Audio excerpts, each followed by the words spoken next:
Homemade স্যারালাকের জন্য আমি 3 রকম জিনিস নিয়েছি।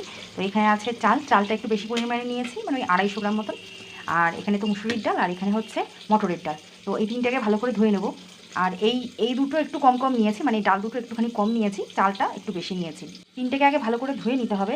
যতক্ষণ নোংরা জল বেরোচ্ছে ততক্ষণ পরিষ্কার করে ধুতে হবে, নাহলে যেহেতু বাচ্চা খাবে তো তার পেট খারাপের সমস্যা হতে পারে, সেজন্য ধোয়াটা খুব জরুরি পরিষ্কার করে। আমি এখানে ধুয়ে এটাকে জল ঝরাতে দিয়েছি। এরকম একে একে আমি আরও যে দুটো জিনিস রয়েছে, মানে চাল আর আরেকটা যে মটরের ডাল রয়েছে, তো ওটাই দুটোকেও ধুয়ে নেবো। ধুয়ে ঠিক এইভাবেই বেশ কিছুক্ষণ রাখবো যাতে জলটা ঝরে যায়। তো আমার সব কিছু এখানে ধোয়া হয়ে গেছে, চালটা আলাদা রেখেছি আর ডালগুলো আলাদা রেখেছি। এতে কী হবে, মিক্সিতে গ্রাইন্ড করতে সুবিধা হবে।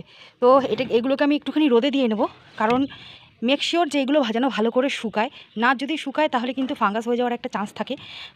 সেই জন্য আর কি এগুলোকে ভালো করে শুকাতে হবে। আমার কাছে উপায় আছে রোদে শুকানো, তোমাদের কাছে যদি উপায় না থাকে তো তোমরা হচ্ছে ফ্যানের তলাতেও রাখতে পারো। ঝুড়ি দিয়ে ঢেকে দেবো যাতে কোনো রকম কোনো নোংরা না পড়ে।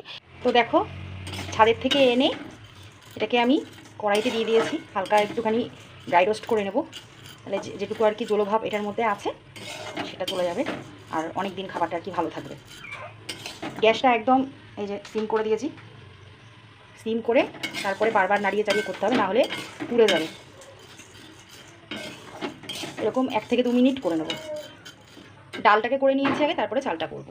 হয়ে গেছে, এটাকে একদম একটা ছড়ানো থালার মধ্যে রেখে দিয়েছি ঠান্ডা হওয়ার জন্য। এটাকে পুরোপুরি ঠান্ডা হতে দিতে হবে, তারপরে মিক্সিতে গ্রাইন্ড করব। এর আগে মিক্সিতে গ্রাইন্ড করা যাবে না, এটা এখন খুবই গরম রয়েছে, এটাকে একদমই ঠান্ডা করতে হবে। আর এদিকে চাল দিয়ে দিয়েছি, এটাকেও ঠিক 1 থেকে 2 মিনিট ড্রাই রোস্ট করব। 1 মিনিট করলেই হবে, চালটা বেশি করা লাগে না। এটাও হয়ে গেছে, তো এটাকেও একদম ছড়িয়ে রেখে দিয়েছি একটা থালাতে, ঠান্ডা হোক তারপরে। হয়ে গেছে ঠান্ডা, এখানে কিছুটা দিয়ে নিয়েছি আর এখানে কিছুটা রয়েছে। তো দেখো গুঁড়ো হয়ে গেছে। এবার আমি এই ঝুড়িটার সাহায্যে ছেঁকে নেব। আমি ওই ছাঁকনিটা দিয়েও ছাঁকতে পারতাম, তোমাদের একটু দেখিয়ে দিই। এই যে এই ছাঁকনিটা দিয়ে আমি ছাঁকতে পারতাম। এতে কি হবে, এতে একদম যে মিহি যে দানাগুলো সেইগুলো পড়বে। কিন্তু আমার ছেলের যেহেতু এখন প্রায় 8 থেকে 9 মাস, মানে ওভার হয়ে গেছে, তো 10 মান্থস আর কি রানিং, তো সেই জন্য এত মিহি ওকে খাওয়াবো না। এর থেকে একটু যে বড় বড় দানা আছে সেইটা খাওয়াবো। এতে কি হবে, আস্তে আস্তে সলিড খাবারটা অভ্যাস হয়ে যাবে। কিন্তু তোমাদের বেবিদের যাদের বয়স প্রায় আর কি ওই 6 মাস কমপ্লিট করেছে, সবে তোমরা স্টার্ট করেছো, তাদের এরকম ছাঁকনিতে ছেঁকে খাওয়াবে। তাহলে কি হবে, একদম যে গুঁড়ো ডাস্ট যে ফর্মটা সেটা পাবে, আর ওটাতে হজম তাড়াতাড়ি আর কি হয়ে যাবে।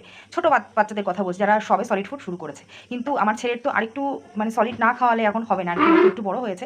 তো সেই জন্য ওকে এইটাতে আমি আর কি ছেঁকে খাওয়াবো। এতে যে ডাস্টের উপরের যে দানাটা একটু বড় যেটা, সেটা আর কি খাওয়াবো।